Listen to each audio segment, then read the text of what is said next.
Olá pessoal, meu nome é Guilherme e nesse vídeo eu vou mostrar para vocês como utilizar a API de pagamentos da TecnoSpeed. Bom, então antes da gente começar e já visualizarmos o funcionamento na prática, o envio das requisições, é importante a gente acessar essa página aqui de nossa documentação. Ela está disponível em docs.tecnospeed.com.br na seção Pagamentos, para que a gente entenda a forma que a nossa API trabalha. Bom, então aqui vamos acessar esse primeiro post, que é o como utilizar a API de pagamentos, porque aqui a gente tem um gráfico demonstrando qual é a lógica, a sequência de fluxo que a nossa API ela segue. Bom, então tudo começa com o cadastro do pagador aqui na nossa API. Então, inicialmente, você cadastra o CNPJ ou CPF de quem será o responsável por esses pagamentos, cadastra as informações da conta desse cliente, e a partir daí, a gente já pode partir para o segundo passo, que é a geração dos pagamentos. Então, você pode gerar, por exemplo, pagamento de boletos, pagamento de salários, pagamento de taxas, e após a geração desses pagamentos, você já pode partir para a parte da solicitação do arquivo de remessa.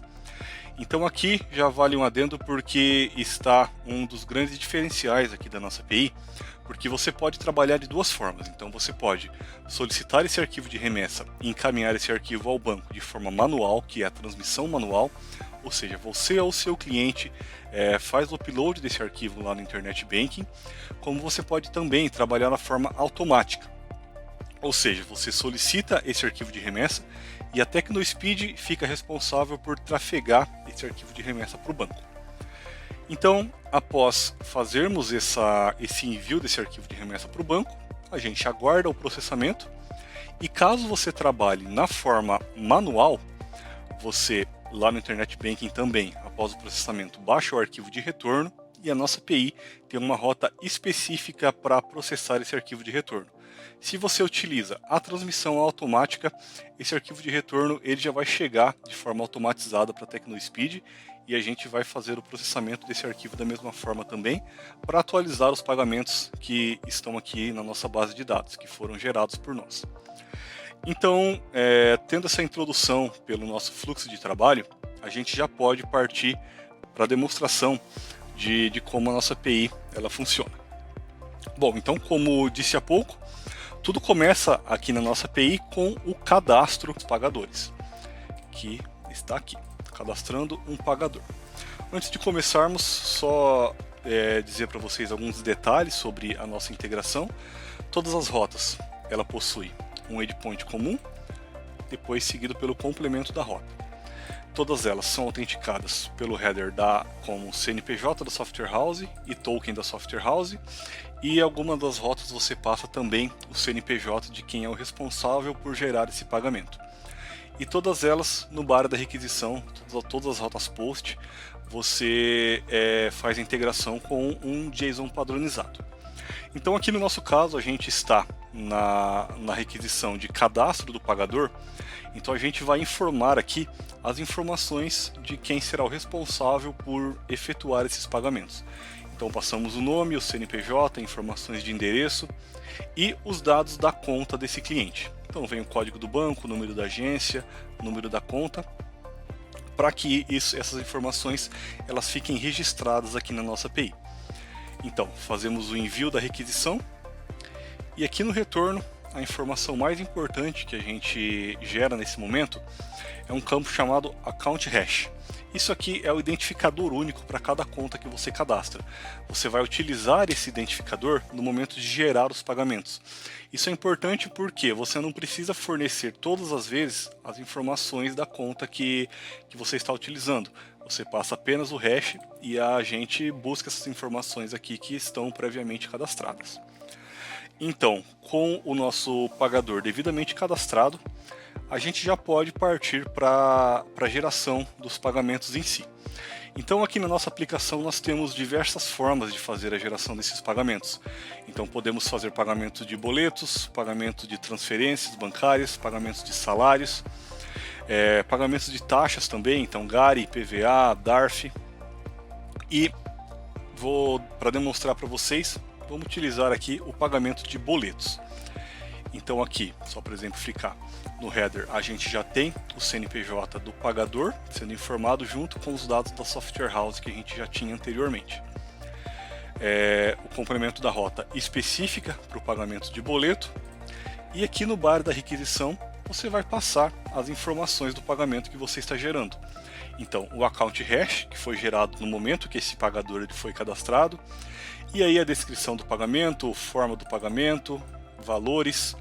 Como a gente está fazendo um pagamento de boletos, então a gente está passando aqui o código de barras, as informações do beneficiário, e a gente tem outras opções de campos que você pode fornecer aqui também.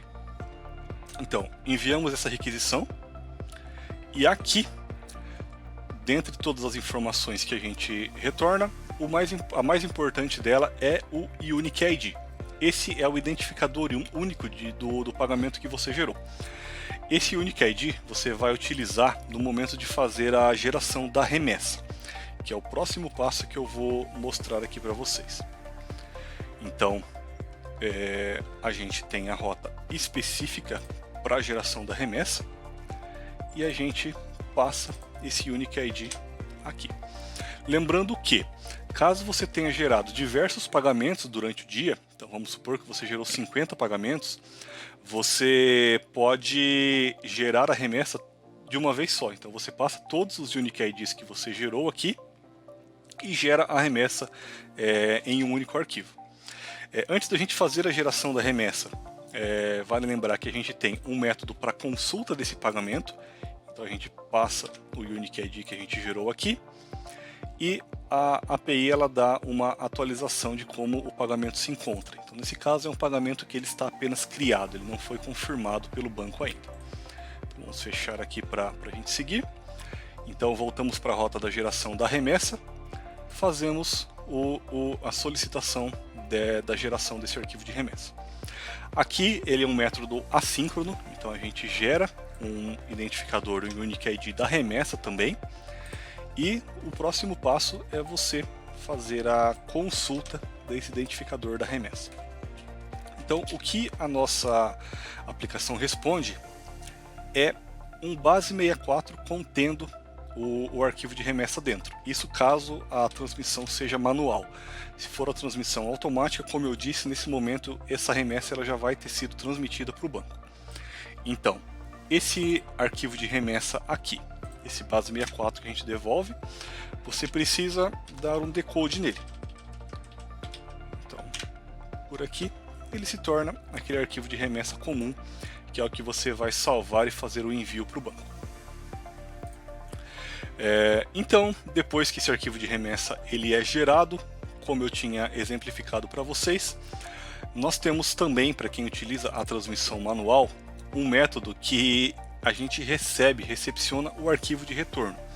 Então no fluxo, para quem não conhece, você encaminha a remessa para o banco processa essa remessa e depois ele gera um retorno. Então se você estiver usando a transmissão manual, a gente tem uma rota específica para receber esse arquivo. Então você passa esse arquivo de retorno aqui na requisição e encaminha esse arquivo para a gente. A gente, da mesma forma que os outros métodos, a gente gera o identificador desse retorno também. Vamos colar ele aqui.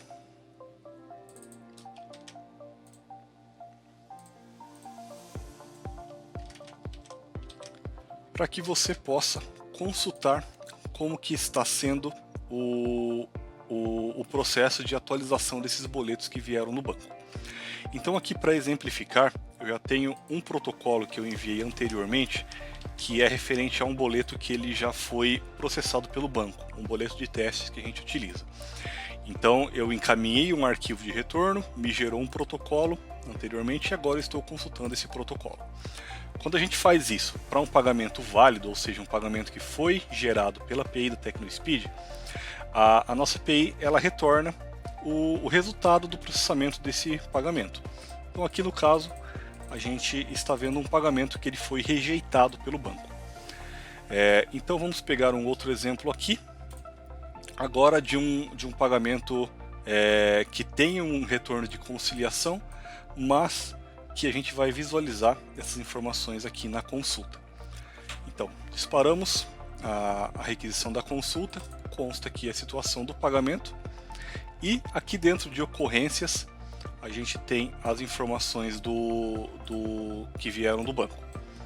Então aqui no nosso caso nós temos um pagamento que foi rejeitado porque existe problema na conta corrente do cliente. Então vamos utilizar um outro exemplo aqui, que agora de um pagamento que ele foi aceito. Então aqui nós consultamos um outro pagamento que ele está agendado, e aqui dentro nós temos a confirmação da ocorrência gerada pelo banco também. Então, dando uma recapitulada por essa parte da remessa e retorno, que é bastante importante, basicamente você gera os pagamentos, cada um desses pagamentos gera um Unique ID e você gera uma remessa com esses Unique IDs. Essa remessa ela vai para o banco e na forma manual, quando o banco processa essa remessa, ele gera um retorno e a gente tem uma rota específica para recepcionar esse retorno. Então você manda esse retorno para a gente gera um protocolo para ele e você consulta esse protocolo depois para saber qual a situação dos boletos que acabaram de chegar dos bancos. E somando a isso também, nós temos uma rota específica para consulta que você utiliza para saber qual a situação que os seus pagamentos se encontram no momento. Então vamos supor que você utilize a transmissão automática. Então você não faz esse envio do arquivo de retorno por nós. Então a forma que você vai utilizar para saber a situação dos seus pagamentos é por esse método de consulta aqui. Nós temos serviços de webhook que a gente consegue encaminhar para a sua API uma requisição sempre que um pagamento ele volta do banco. Então, caso você deseje utilizar, você consegue configurar esse webhook na nossa API. E quando o banco processar esses pagamentos e gerar o retorno para a gente notifica você, falando, olha, esse Unique ID aqui possui uma atualização. E aí você vem e utiliza a rota de consulta para saber qual atualização é essa, se é um pagamento agendado, se é um pagamento rejeitado, se é um pagamento que foi confirmado.